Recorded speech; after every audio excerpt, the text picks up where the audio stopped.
सभी सीधे होकर के बैठेंगे और अपने मन को एकाग्रित करेंगे। स्वस्ति पंथा मनुचरेम सूर्य चंद्रमसाविव पुनर्ददिताग्निता जानिता संगमे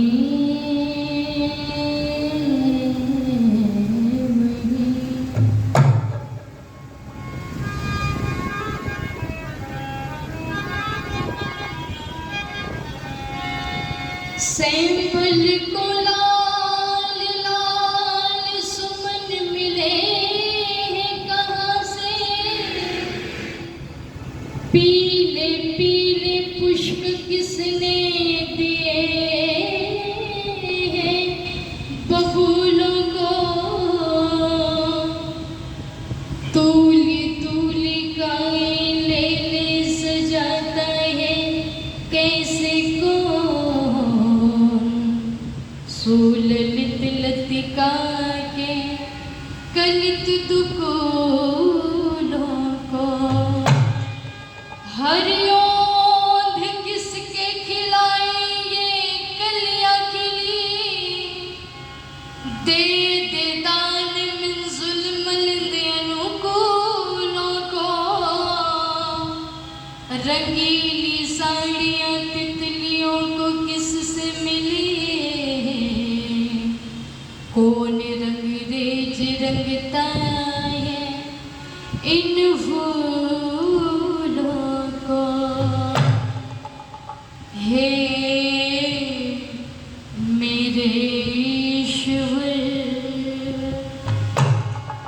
हे जगदीश्वर मेरे ईश्वर, हे जगदीश्वर रचना ये तेरी कैसे निराली है, हर एक वस्तु बड़ी महत्वशाली है मेरे ईश्वर, हे जगदीश्वर रचना ये तेरी कैसे निराली है, हर एक वस्तु बड़ी महत्वशाली है।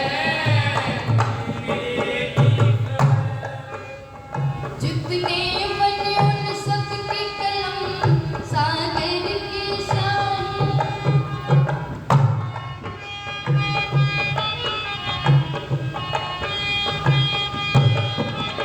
औषधि और फल कहीं महके पुष्पलता, औषधि और फल कहीं महके पुष्पलता, हो ऊंचे गिरे अनमोल ऋतु तेरी रचना रहे जता, ऊंचे गिरे अनमोल ऋतु तेरी रचना रहे जता, है सबके बाहर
मेरे ईश्वर,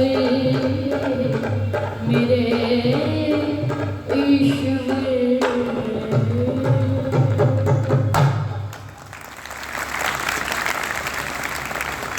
बहुत ही आदर और सम्मान श्रद्धा के योग्य, बड़ी ही विद्वता के धनी, बड़ी ही शालीनता सरलता के धनी, हम सभी के लिए पूजनीय है, वंदनीय है। मंच का बड़ी तन्मयता के साथ में संचालन कर रहे हैं आदरणीय श्री स्वामी ब्रह्मानंद जी महाराज।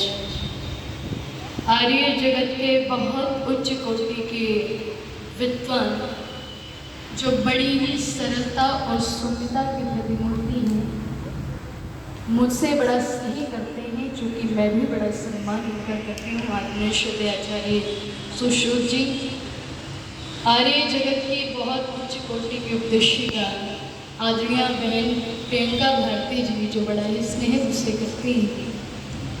अपनी आर्य समाज के यशस्वी प्रधान जी, मंत्री जी, कोषाध्यक्ष जी, समस्त पदाधिकारी वृंद और जिनके मुखारविंद से यज्ञ का अनुष्ठान कराया गया, यज्ञ के अंदर वेद मंत्रों को गुंजायमान जिन्होंने अपनी ओजस्वी वाणी से किया, आदरणीय श्री करमवीर शास्त्री जी, मैं बड़ा सम्मान इनका करती हूँ। मेरे जीवन के प्रेरणा स्रोत जो एक परछाई की तरह से मेरे साथ रहते हैं, श्री मेरे पिता जगदीश जी, आदरणीय महाशय बलवीर जी, सामने उपस्थित सभी धर्मनिष्ठ सज्जनों, पूजा और वंदना की योग्य पवित्र मातृशक्ति और सामने बैठी हुई मेरी समरूप मेरी बहनों और मेरे भाइयों, आइए कुछ विचारों को आप लोगों के मध्य में साझा करने का प्रयास मैं करूँगी, इसी आशा और विश्वास के साथ में कि आप लोग बड़े ध्यान से और श्रद्धा से सुनेंगे, जैसे आप लोगों ने कल सुना। एक निवेदन मैं आप लोगों के मध्य में कर दूँ कि हम लोग अभी आध्यात्मिक आंगन में बैठे हुए है ना। अब ये बात मैंने कह तो दी कि आध्यात्मिक आंगन में बैठे हुए हैं, कुछ को ये बात समझ आई है, कुछ को नहीं आई। कुछ जानते हैं इसका मतलब, तो कुछ नहीं जानते, और कुछ जानते भी हैं तो थोड़ा बहुत जानते होंगे। जानते हो कुछ आध्यात्मिक किसे कहते हैं? आइए मैं बताऊं। एक बार कुछ गृहस्थी लोग आचार्य यास्क जी के पास गए और आचार्य यास्क के पास में जाकर के उन गृहस्थी लोगों ने कहा कि आचार्य जी, आज हम आपका प्रवचन सुनने के लिए नहीं आए हैं, अपितु आपसे एक प्रश्न पूछने के लिए आए हैं, एक सवाल पूछने के लिए आए हैं, एक शंका का समाधान करने के लिए आए हैं। बोले कैसी शंका? तो गृहस्थी लोगों ने पूछा कि आचार्य जी, हम ये जानना चाहते हैं कि आध्यात्म किसे कहते हैं? आध्यात्म होता क्या है? शब्द तो बहुत बार सुना, हम लोग साधारण भाषा में कह देते हैं कि आध्यात्मिक भजन सुना दीजिए, आध्यात्मिक प्रवचन सुना दीजिए। ये आध्यात्म का अर्थ क्या होता है, हम ये जानना चाहते हैं। तो आचार्य यास्क जी ने बड़े सुंदर शब्दों में व्याख्या करते हुए उत्तर दिया कि सुनो दुनिया के लोगों, आध्यात्म उस मार्ग, उस रास्ते का नाम है जिस पर चल करके व्यक्ति अपनी आत्मा की पहचान कर लेता है। क्या कहा? आध्यात्म उस मार्ग, उस रास्ते का नाम है जिस पर चल करके व्यक्ति अपनी आत्मा की पहचान कर लेता है। ध्यान देना, वैसे तो वो ईश्वर सर्वत्र है, लेकिन निश्चित रूप से वो हमारी आत्मा में निवास करता है, और जब आत्मा की पहचान हो जाती है तो परमात्मा की पहचान अपने आप हो जाती है। और एक उर्दू के शेर ने लिखा, दोनों का जो मेल होना था आत्मा और परमात्मा को, वो मेल नहीं हो पा रहा। तो एक उर्दू के शेर ने लिखा कि मैं और मेरा यार एक ही बस्ती में बसते हैं, पर किस्मत की बदनसीबी दर्शन को तरसते हैं। रहता आत्मा भी शरीर में है, परमात्मा भी शरीर में है, लेकिन दोनों का जो मेल होना था वो मेल नहीं हुआ। और एक बात मैं आप लोगों को कह दूं, परमात्मा जो सूक्ष्म से सूक्ष्म, और विशाल से विशाल। कितना सूक्ष्म है। हमारे शरीर के अंदर जो हमारी आत्मा रहती है ना, इसकी जो विसल आ रही है ना, मुझे इसको थोड़ा सा कम कर दो और इसकी तीखी आवाज़ को थोड़ा सा मीठा कर दो। इसमें बेस डाल दो, नुकीली आवाज़। तो मैं निवेदन कर रही थी आप लोगों के मध्य में, हाँ बस, परमात्मा कितना सूक्ष्म है। जो हमारे शरीर के अंदर हमारी आत्मा रहती है, जिसे आज तक दुनिया का कोई साइंटिस्ट, कोई वैज्ञानिक, कोई फिलोसफर देख नहीं पाया है। इतनी सूक्ष्म ये आत्मा, और उस आत्मा में रहने वाला वो परमात्मा कितना सूक्ष्म होगा, विचार कर रहे हो? जरा सा अपनी बुद्धि को खोल करके बैठेंगे, ठीक है? और परमात्मा विशाल कितना है। ये जो सारा ब्रह्मांड हमारी आंखों में समा नहीं रहा है, इस सारे के सारे ब्रह्मांड को परमात्मा ने अपने गर्भ में धारण कर रखा है। वेद का मंत्र कहता है हिरण्य गर्भ संवर्ताग्रे। परमात्मा इतना विशाल है और उसकी कारीगरी कितनी विशाल है। अब यहाँ पर आ जाए, दुनिया के अंदर 7.89 लाख अरब जनसंख्या है और इतनी विशाल जनसंख्या में किसी भी व्यक्ति का चेहरा किसी से मैच नहीं खाता। आँख वही है, नाक वही है, होंठ वही है, लेकिन सब कुछ होने के बाद किसी का भी चेहरा किसी से मैच नहीं खाता। अच्छा एक बात बताओ मुझे, अगर संसार के सारे लोगों का चेहरा एक जैसा होता तो क्या होता? जरा विचार करो, क्या होता? मेरी दृष्टि में तो ऐसा होता जैसे सिलेंडरों का हाल होता है ना, एक दिन इसके एक घर तो दूसरे उस दिन, तो ऐसा हाल होता। लेकिन परमात्मा की इतनी विशाल कारीगरी है। अब आप चेहरा छोड़िए, ये दुनिया के अंदर आपको जितने भी पेड़ पौधे दिख रहे हैं, यहाँ पर भी लगे हुए हैं, इनकी पत्तियों का रंग कैसा है? हरा। लेकिन एक पेड़ की पत्ती को तोड़ करके दूसरे पेड़ की पत्ती से मिला करके देखना, कहने को तो दोनों का रंग हरा है, लेकिन हरा होने के बावजूद एक दूसरे से मैच नहीं खाता। रंग वो भी हरा है, वो भी हरा है, लेकिन फिर भी एक दूसरे से मैच नहीं खाता। जब एक हरे रंग में परमात्मा ने इतनी विविधता भर दी, तो आप विचार कर सकते हैं उस परमात्मा की कारीगरी कितनी विशाल है। आप पत्ते छोड़िए, ये आवाज़ किसी की किसी से मैच नहीं खाती, सबकी अलग अलग है। और आप आवाज़ छोड़िए, ये हमारी उंगलियों के निशान है ना, जिन्हें हम इंग्लिश में क्या कहते हैं? फिंगरप्रिंट्स। ये भी किसी के किसी से मैच नहीं खाते। इतना विशाल वो परमात्मा और उसकी कारीगरी है। परमपिता परमात्मा, अगर उसका चिंतन, उसका वर्णन करने हम लोग बैठे तो सुबह से शाम हो जाएगी, शाम से अगला दिन निकल जाएगा, फिर शाम हो जाएगी, लेकिन परमात्मा का क्या वर्णन हम कभी कर नहीं सकते। ऋषि मुनियों की बुद्धि चकरा गई। जब वो परमात्मा का पार नहीं पा पाए तो हम कैसे पा सकते हैं? इसलिए जरा सा एक सागर में से कुछ बूंद निकाल करके ऋषियों ने जो हमें दी है, उसका हम जरा सा लाभ ले लें। एक बूंद भी यदि व्यक्ति परमात्मा के रस का पान कर ले तो व्यक्ति का जीवन परिवर्तित हो जाता है, जीवन कुंदन बन जाता है। इसलिए आइए गीत के माध्यम से बहुत सुंदर पंक्तियां लिखें। अगर व्यक्ति डूब रहा है तो परमात्मा उसका सहारा बन जाता है, लेकिन शारीरिक रूप से नहीं। जब आत्मिक रूप से व्यक्ति डूबना प्रारंभ कर दे और वो परमात्मा का सहारा लेना चाहे तो परमात्मा हमेशा उसके साथ रहता है। तो बहुत सुंदर पंक्तियां लिखी क्या?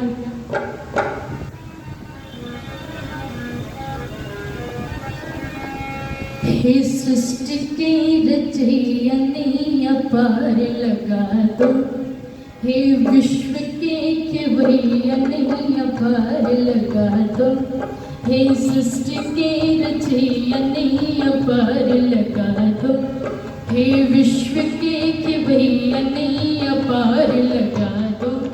तुम सान कोई दूसरा जग में परम पिता, तुम सान कोई दूसरा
रचैया नैया पार लगा दो। गुण कर्म और स्वभाव हमारे हो सात्विक, सन्मार्ग पर चले प्रभु कृपा आपकी। गुण कर्म और स्वभाव हमारे हो सात्विक, सन्मार्ग पर चले प्रभु कृपा आपकी। ऐश्वर्य युक्त हो प्रभु तुम्ही हो शुद्ध रो, ऐश्वर्य युक्त हो प्रभु तुम्ही हो शुद्ध रो। जीवन हो यजमयी क्षमा का जान बढ़ा दो, जीवन हो यजमयी क्षमा का जान बढ़ा दो। हे सृष्टि के रचैया नैया पार लगा दो, हे विश्व के खिवैया नैया पार लगा दो। हे सृष्टि के रचैया नैया पार लगा दो, हे विश्व के खिवैया नैया पार लगा दो। हे सृष्टि के रचैया नैया पार लगा दो।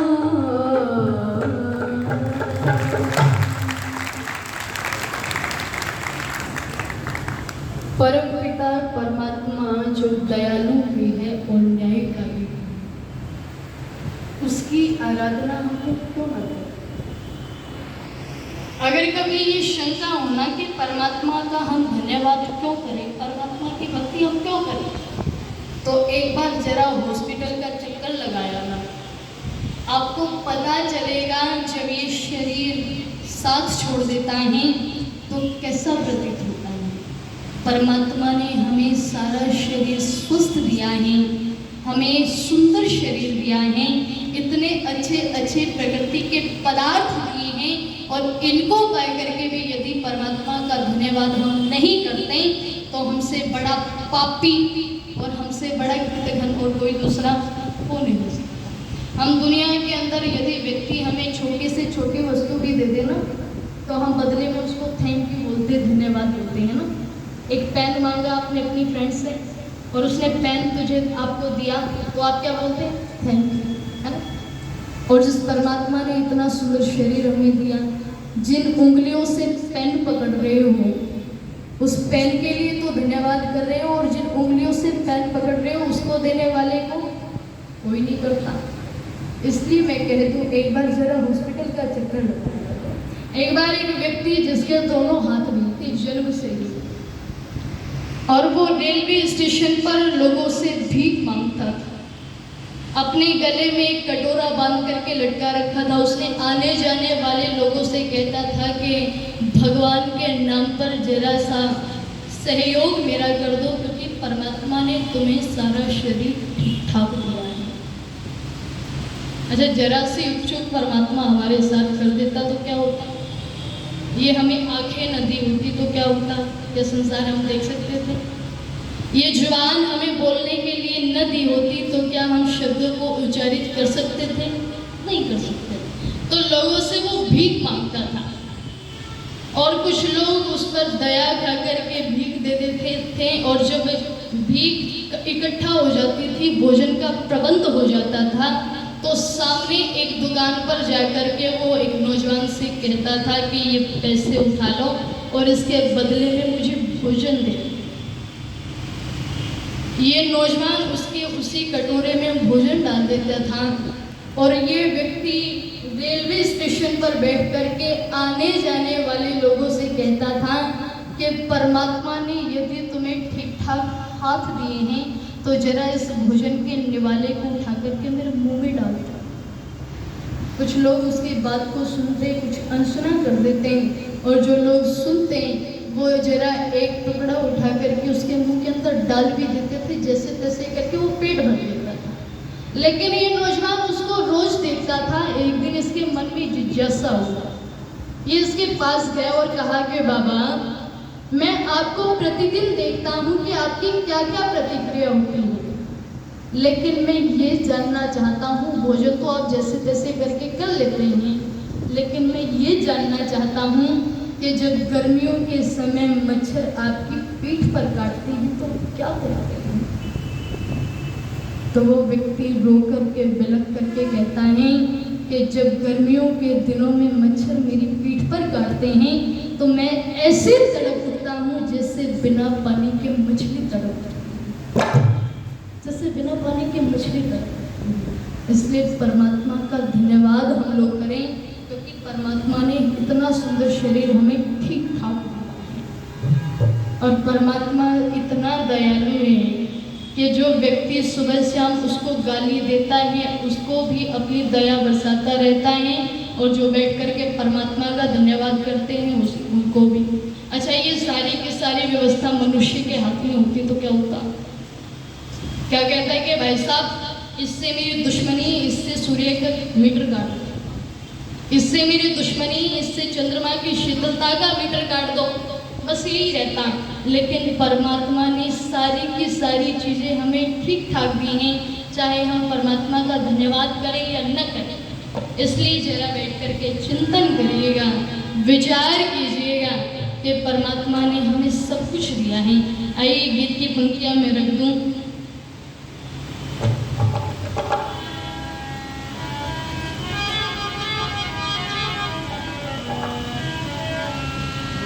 कि प्रभु का भजन ना किया,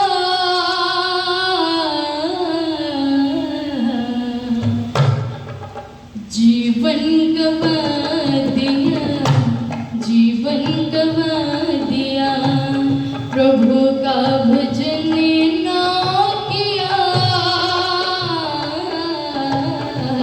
जीवन गवा दिया, जीवन गवा दिया। पाप का दमन ना किया, जीवन गवा दिया, जीवन गवा दिया। प्रभु का भजन ना किया, जीवन गवा दिया, जीवन गवा दिया। जिंदगी में जिंदगी को जिंदगी बनाने को, जिंदगी में जिंदगी को जिंदगी बनाने को, जिंदगी की बगिया फूलों से सजाने को, जिंदगी की बगिया फूलों से सजाने को। कुछ भी यतन, कुछ भी यतन ना किया, जीवन गवा दिया, जीवन गवा दिया। हे प्रभु का भजन ना किया, जीवन गवा दिया, जीवन गवा दिया। आवागमन में ही बीत गई सर्दियाँ, आवागमन में ही बीत गई सर्दियाँ। सर्दियों में तूने कमाई लाखों बदियाँ, सर्दियों में तूने कमाई लाखों बदियाँ। संध्यावन ना किया,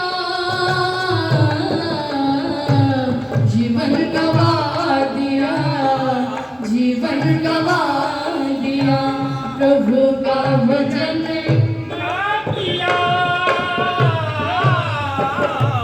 जीवन गवा दिया, जीवन गवा दिया। कहाँ से तू आया है, कहाँ को तू जाएगा, कहाँ से तू आया है, कहाँ को तू जाएगा।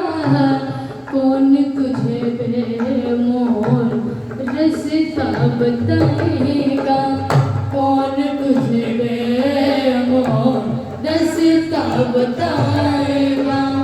इस पर मनन ना किया, जीवन गवा दिया, जीवन गवा दिया। प्रभु का भजन ना किया, जीवन गवा दिया, जीवन गवा दिया।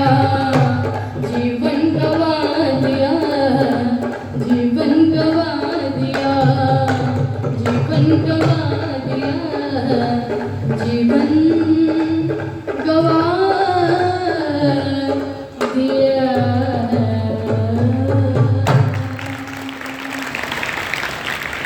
जीवन बस ऐसे ही गवा दिया। एक बार विचार कीजिएगा, एक बच्चा महल में पैदा होता है और एक बच्चा झोपड़ी में पैदा होता है। उस महल में पैदा होने वाले बच्चे ने ऐसे क्या कर्म कर दिए पैदाइश में कि वो जन्म से ही लाखों करोड़ों का मालिक है, पैदा होते ही। और उस झोपड़ी में पैदा होने वाले बच्चे ने ऐसे क्या कर्म कर दिए कि वो पैदा होते ही लाखों का कर्जबाज है। महल में पैदा होने वाले बच्चे को जब भूख लगती है तो मिश्र युक्त दूध बनता है भूख लगने से पहले, और जब झोपड़ी वाले बच्चे को लगती है तो दूध नहीं मिलता, ऊपर से चाटे मिलते हैं। क्यों? ऐसा क्यों? कभी किया है विचार? नहीं किया, आज कीजिए। जब ये मनुष्य जीवन मिलता है जीवात्मा को, तो यूं समझ लीजिए आप समझाने की दृष्टि से कि 50% पुण्य और 50% पाप होते हैं, तो ये मनुष्य का जीवन हमें मिलता है समझाने की दृष्टि से। और पाप बढ़ गए और पुण्य घट गए तो पशु पक्षियों की योनि में जीव को जाना पड़ता है। समझ गए ये बात? अब उस महल में पैदा होने वाले बच्चे और झोपड़ी में पैदा होने वाले बच्चे में क्या समानता है और क्या डिफरेंट है, ये समझना। देखिए, महल में पैदा होने वाले बच्चे के भी पाप पुण्य तो 50% ही थे और झोपड़ी में पैदा होने वाले के भी, लेकिन दायरा छोटा बड़ा। समझने का प्रयास करना, सभी पढ़े लिखे बैठे हुए हैं और आपका तो वैसे भी बुद्धि तेज लीजिए। उस महल में पैदा होने वाले के भी 50% थे और झोपड़ी में पैदा होने वाले बच्चे के भी 50% थे, लेकिन दायरा छोटा बड़ा था। और वो कैसे था? मान लीजिए भूखे को रोटी खिलाना, संख्या की दृष्टि में यदि हम देखें तो कितने कर्म हैं? एक। और रोटी खाने से लाभ किसको होगा? सिर्फ एक को ही होगा, खाने वाले। किसी प्यासे को पानी पिलाना संख्या की दृष्टि में एक कर्म है और लाभ भी सिर्फ पीने वाले को। इसके विपरीत हमने यज्ञ का अनुष्ठान किया, संख्या की दृष्टि में ये भी एक ही कर्म है, लेकिन लाभ अनेकों प्राणियों को। दूसरा, आप देख लीजिए, कोई कर्म हम पूरे राष्ट्र के लिए करते हैं तो संख्या की दृष्टि में वो भी एक ही कर्म है, लेकिन उससे लाभ पूरे राष्ट्र को होता है। और अगर अब भी समझ नहीं आया तो एक उदाहरण में आपको एक बार एक व्यक्ति गया होटल पर खाना खाने के लिए। उसने वेटर से पूछा कि भाई साहब, मुझे रोटी और सब्जी खानी है, सब्जी बताओ क्या बनी हुई है। तो वेटर ने फटाफट बहुत सारे सब्जियों के नाम बता दिए उसे, आलू बैंगन, आलू गोभी, आलू मटर, आलू गाजर, न जाने क्या। लेकिन अंत में उसने कहा कि भाई साहब, हमारे यहाँ पर एक स्पेशल सब्जी बनी हुई है। बोले कौन सी? बोले पेठे और अंगूर की सब्जी बनी हुई है।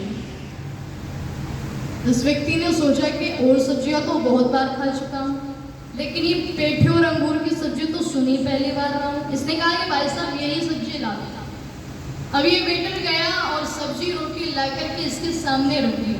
इसने जैसे ही टुकड़ा तोड़ा, सब्जी में लगा करके मुंह के अंदर डाला, तो इसने वेटर को फिर आवाज दी कि भाई साहब इधर आ। ये आया।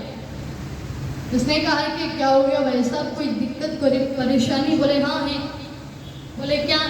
बोले आपने तो कहा था कि पेठे और अंगूर की सब्जी बनी है। बोले फिर इसमें दिक्कत क्या है? बोले इसमें पेठा ही पेठा भरा पड़ा है, अंगूर तो कहीं दिखाई नहीं दे रहा। तो इस व्यक्ति ने कहा कि भाई साहब मैं आपको बताना भूला। बोले क्या बताना भूल गए? बोले हमारे होटल का एक रूल है, बोले जब हम दो सब्जियों को मिक्स करके कोई सब्जी बनाते हैं ना, तो हम दोनों सब्जियों की संख्या बराबर रखते हैं। जैसे हमने आलू और बैंगन की सब्जी बनाई तो उसमें हमने 50 आलू और 50 बैंगन डाले। हमने आलू और गाजर की सब्जी बनाई तो उसमें हमने 50 गाजर और 50 आलू डाले। अब भी हमने संख्या बराबर रखी है। आज हमने 2 पेठे और 2 साइज का पता है ना, इस तरह से दायरा छोटा बड़ा होता है। इसलिए जरा सा अपने जीवन को आध्यात्म की तरफ हम अग्रसर करें, जरा सा अपने जीवन को हम सन्मार्ग के लिए प्रेरित करें, जरा सा हम विद्वानों के चरण शरण में बैठ करके कुछ शिक्षा प्राप्त करें। जो हम किताबों में पढ़ते हैं उनसे हमारा जीवन तो संवर जाएगा, लेकिन आत्मिक विकास नहीं होता। इसलिए अगर आत्मिक विकास अगर करना है तो उसके लिए आध्यात्म की तरफ आना पड़ेगा। अच्छा, इस हम सारे संसार में देखते हैं सब लोग बड़े बड़े आदमी बन गए, और बड़ा आदमी किसे माना जाता है? जिसके पास पैसा होता है ना। सब इतने बड़े बड़े पदों पर, डॉक्टर, इंजीनियर, अध्यापक, प्रोफेसर, न जाने क्या क्या। किसी डॉक्टर के डॉक्टर बनने में कोई कमी है क्या? सब अच्छे डॉक्टर बने। इतने अच्छे डॉक्टर बने कि जब कोरोना का समय था तो लोगों की किडनियां निकाल निकाल करके ट्रांसफर कर दी। क्या डॉक्टर बनने की में कोई कमी है? नहीं ना। क्या वो मनुष्य बन पाए? नहीं बने। डॉक्टर तो बन गए, इंजीनियर तो बन गए, लेकिन एक मनुष्य नहीं बन पाए। इसलिए अगर मनुष्य को मनुष्य बनाने की प्रेरणा कहीं से मिलती है तो वो आर्य समाज है, वो विद्वानों के चरण शरण हैं, वो ऋषियों की मान्यताएं हैं जिन पर चल करके हम जरा सा आध्यात्म की तरफ अग्रसर हो सकते हैं। आइए गीत की पंक्तियां मैं आप लोगों के मध्य में रखकर अपनी वाणी को निर्मित करूं। अगर व्यक्ति धनवान होकर के निर्बल की रक्षा नहीं कर पाए तो उस धनवान का धनवान होना कोई लाभकारी नहीं है। अगर व्यक्ति बलवान होकर के निर्बल की रक्षा न कर पाए तो उसका बलवान होना कोई लाभकारी नहीं है। इसलिए जरा सा अपने जीवन को प्रेरित तो हम लोग करें। और क्या लिखा? बहुत सुंदर पंक्तियां लिखी कवि।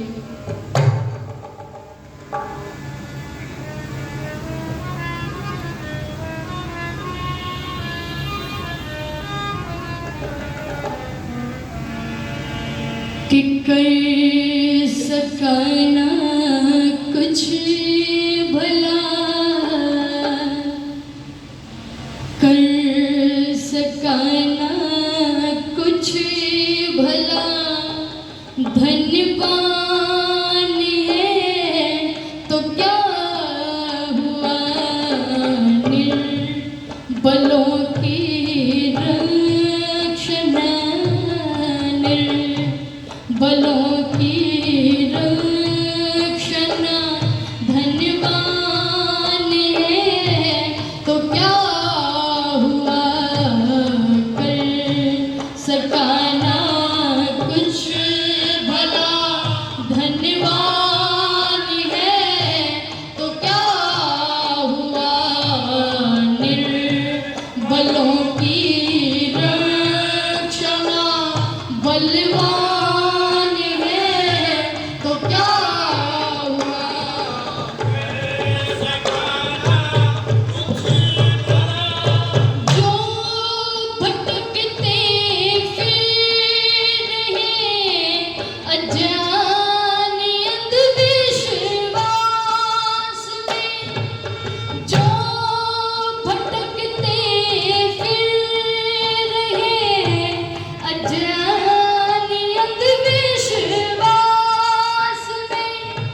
राह दिखला दे कोई जो बैठी है इस आस में, भर में उनका नाम मिटा, भर में उनका नाम मिटा, विद्वान है तो क्या हुआ,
खुद आज तो अनजान है, तो क्या हुआ कर सका ना कुछ।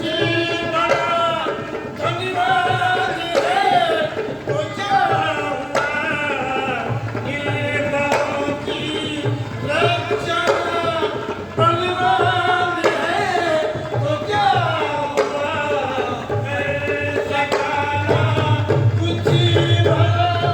सोन चांदी के बर्तन और कुत्ते मखमली, सोन चांदी के बर्तन और कुत्ते मखमली, स्वर्ग सम सुख भोग हरदम भावना मन में अपने, मुफल शौको लूटता सुल्तान है, तो क्या हुआ कर सका ना कुछ भला।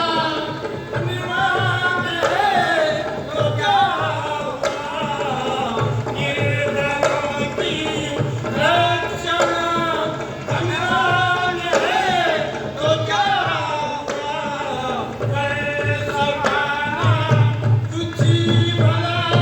कर सका ना तू कभी अंधेरे घर में रोशनी, कर सका ना तू कभी अंधेरे घर में रोशनी।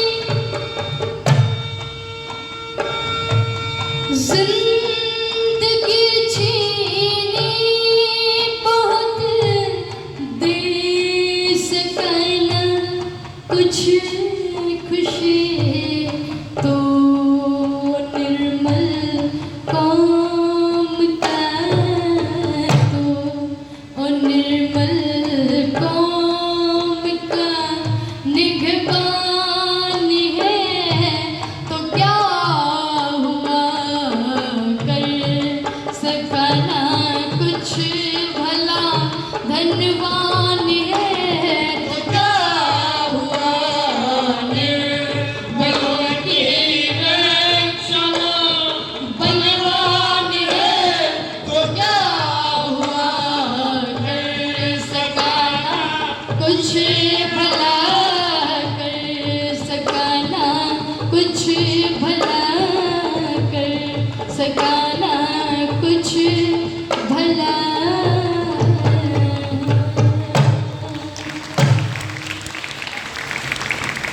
इसलिए जरा सा जीवन के अंदर हम समरूपता लाने का प्रयास करें।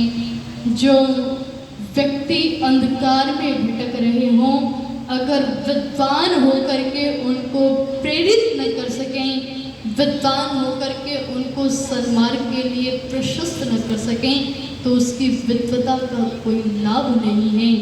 धनवान होकर के निर्धन की रक्षा न कर सकें, तो उसके धनी मानी होने का कोई लाभ नहीं है। इसलिए जरा सा हम इन बातों पर विचार करने का प्रयास करें। 5 मिनट शेष है और एक गीत की पंक्तियां मुझे रखनी है।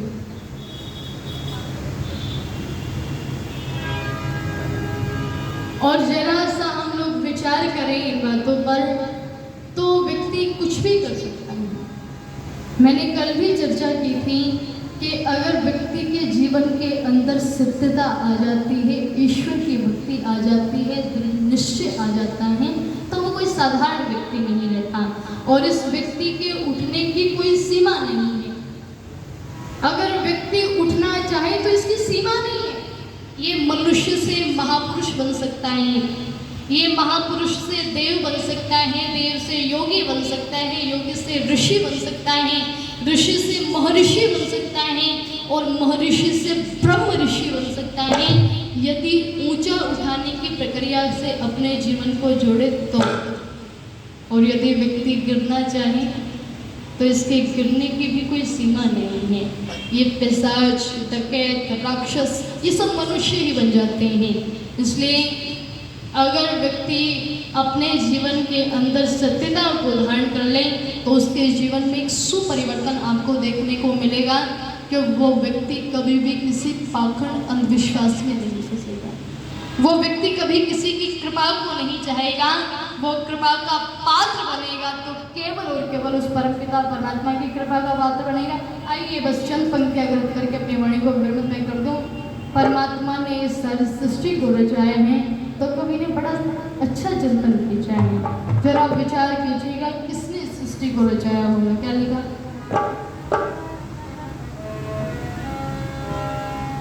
कि किसने दीप जलाया जलाया, किसने दीप जलाया जगत का, किसने दीप जलाया, दीप जला कर किया उजाला, दीप जला कर किया उजाला, और ये जगत रचाया, किसने दीप जलाया जगत का, किसने दीप जलाया। लहर रहा है आँखों आगे ये सागर गहरा सा, लहर रहा है आँखों आगे ये सागर गहरा सा। सागर ने क्यों अपने भीतर, सागर ने क्यों अपने भीतर अपना शोध छुपाया, किसने दीप जलाया जगत का, किसने दीप जलाया, दीप जला कर किया उजाला, और ये जगत रचाया, किसने दीप जलाया जलाया किसने दीप जलाया। है वो कौन, कहाँ का है वासी, उसका पता बता, है वो कौन, कहाँ का है वासी, उसका पता बताए। नहीं किसी ने देखा उसको, नहीं किसी ने देखा उसको, ऋषियों ने बतलाया, किसने दीप जलाया जलाया, किसने दीप जलाया, दीप जला कर किया उजाला, और ये जगत रचाया, किसने दीप जलाया जगत का, किसने दीप जलाया। कण कण में अणु अणु में परम पिता है समाया, कण कण में अणु अणु में परम पिता है समाया। नहीं किसी ने देखा उसको,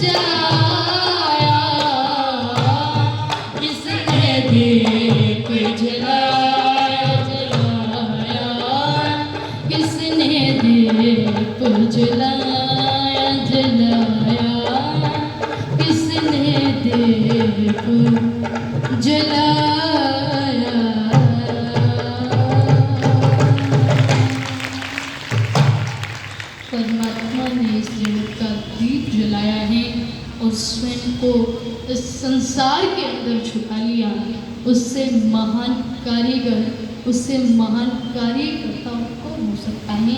आप लोगों ने बड़े ध्यान से मुझे दर्शित होकर के सुना है। आप सभी का बहुत बहुत धन्यवाद। आप लोगों ने जो धैर्य, जो कंसंट्रेशन मुझे दिखाया है, आप लोग आपका बहुत बहुत धन्यवाद। इतनी ऑफिस मधुर भजनोपदेशिका तन्नू आर्या जी ने आप सबको आध्यात्मिक जगत में विचरण करवा दिया, अध्यात्म जगत के अंदर पहुंचा दिया, ईश्वर भक्ति में सराबोर कर दिया। साथ में आपको अपना खुद का परिचय भी दे दिया कि मैं कौन हूँ। आत्मा को अपना परिचय भी प्राप्त हो गया। मैं कौन हूँ, कहाँ से आया हूँ, किस लिए आया हूँ, क्या कर रहा हूँ, करना क्या चाहिए, कहाँ जा रहा हूँ और जाना कहाँ चाहिए।